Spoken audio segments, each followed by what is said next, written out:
Hello and welcome to this slightly informal chat here on ChinnyVision 2, spurred on by events on Twitter and online the last few days, with Top Hat Gaming Man managed to yet again offend a load of people with an opinion that some people say is his character. Other people, such as me, say no, looks like he's hiding some pretty horrible opinions behind that character, and it's entirely consistent with his behaviour over the years. Everything from some pretty horrible opinions through to stealing other people's footage and then hiding behind his wife, I believe, and blaming her for doing it. Yeah, big man. And really, I've just been thinking a lot about other YouTubers who've been getting abused. I've just been told something yesterday about a terribly nice YouTuber who's having a tough time with criticisms. And why do people want to get into this? Well, there's two routes here, really. There's the first route. You're just doing it for a laugh and a hobby, and it's nothing more than that. It's just something you wanted to kind of try out and do because you had a hobby and you wanted to communicate with people, and that's what I wanted to do.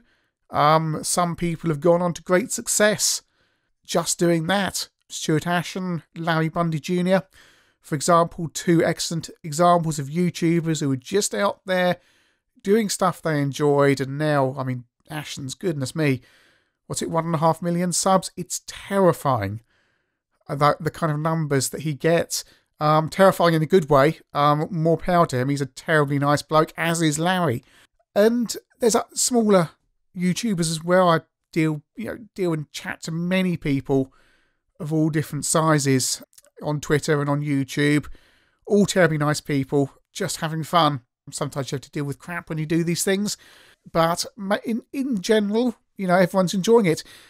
You've also got the type of channels that are out there to make money. People who deliberately come onto YouTube, see a business opportunity, and start aiming for that. That's all over YouTube. These kind of fact channels. A lot of them are like that. You have channels where they explain stuff and so on. Even when they come across kind of more informal, some of them I'll be watching airline videos recently, airline pilot videos. Some of these videos are very cleverly done. But, this guy spied a business opportunity and he's gone for it. He's a nice guy and he does it really well. And he's a pilot and he's got really good knowledge and he's a really good communicator. So good luck to him. You can argue it's a little bit cynical, but, he's giving value. A superb knowledge of his subject matter. So, you're prepared to forgive that. But if you're some character, which this genre that we're in suffers from, and you come on and you just kind of playing the character, putting across obnoxious opinions, don't really have that much knowledge about what you're talking about, but you can bluff it. You can bluff your way through. You don't even have to play the game. Some poor other sap has played the games. You can go and nick that footage. That's no problem. And that doesn't ring true. And what I would say is, if you're thinking of coming onto YouTube, try and be yourself as much as anybody can be themselves when they're putting themselves out there. Everyone's a kind of caricatured version of themselves. I'm a caricatured version of myself. I'm sure I must be, because you're conscious you're recording a game of you and you've got to give some kind of value. But then again, would I be any different with a group of people I knew around me? I don't know. That's for other people to answer, I suppose. But try and be true to yourself. If you want to have a character, that's absolutely fine, but don't pick an offensive one. It's very difficult. And also, one thing I want to say, and it's going to sound incredibly patronising, but I do want to say this. If you're a lady and you're going onto YouTube and you're putting yourself out there, you're putting in front of camera. I'm not brave enough to do that. God, you don't want to see me. I don't want to see me. You want to put yourself in front of camera. Just be aware that this is a horribly misogynistic, sexist, leering community as a whole. I'm not talking about just the kind of retro bit, because it isn't really, but the kind of gaming as a whole is, and you are going to attract all sorts of unjustified criticisms just for being a girl. You've seen the meltdown some Doctor Who fan. I'm a Doctor Who fan. I love Doctor Who. Jodie Whittaker's fantastic. But you've seen the meltdown that some self-entitled middle-aged fans who still live with their mothers attack Jodie Whittaker. As if there's never been another Time Lady before. Hello, Romana. My cat might hear me. My cat's called Romana. I don't want to think I'm calling her. You're going to attract criticism. And it's not going to be your fault. And you need to know that. And you're going to have to steel yourself for all sorts of crap. Everything from...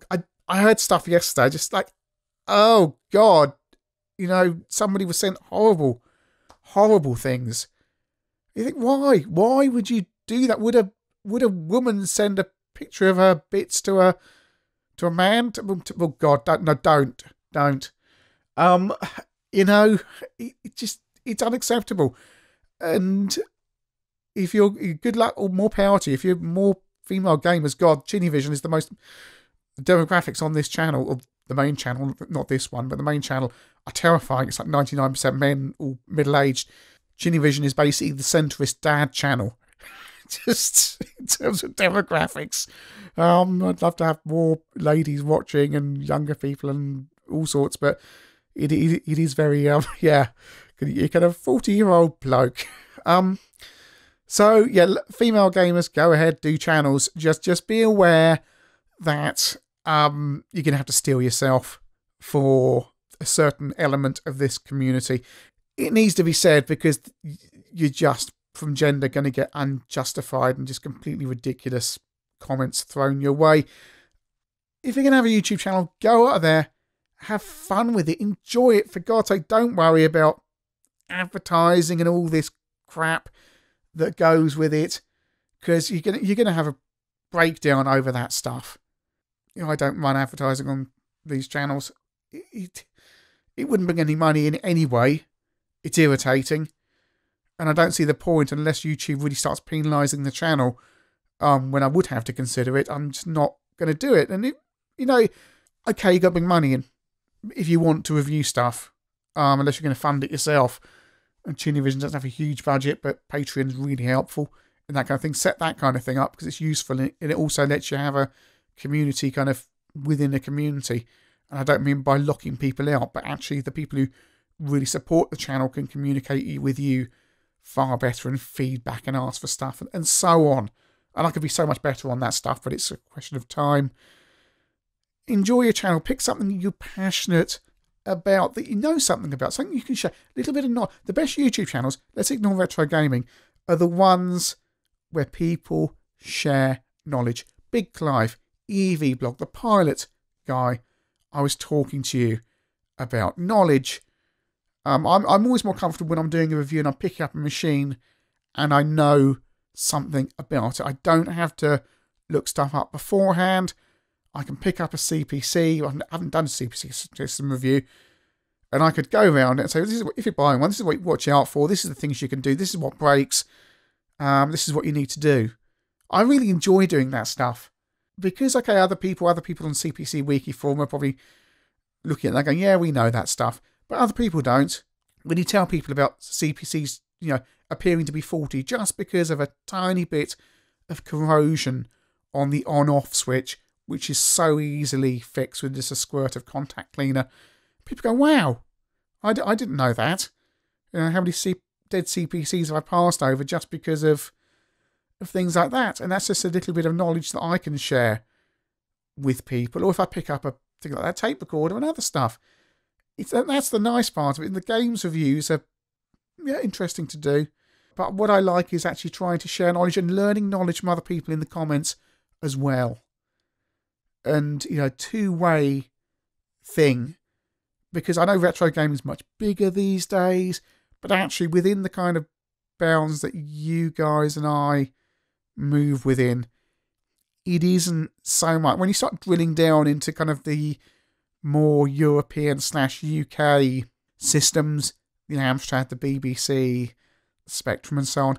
Anyway, this has probably gone on for far too long. What I'm trying to say is, look, if you're doing a YouTube channel, be yourself, be true to yourself, enjoy yourself, for God's sake, enjoy yourself.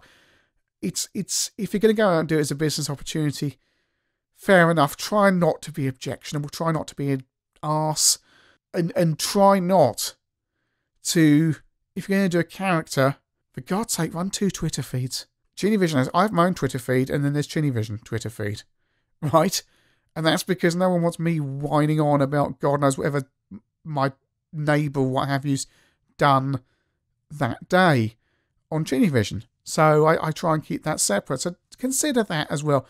But have fun, enjoy yourself, steel yourself for stupid criticisms that are unjustified, unwarranted, and unneeded, and have fun. And I think that's about it, really.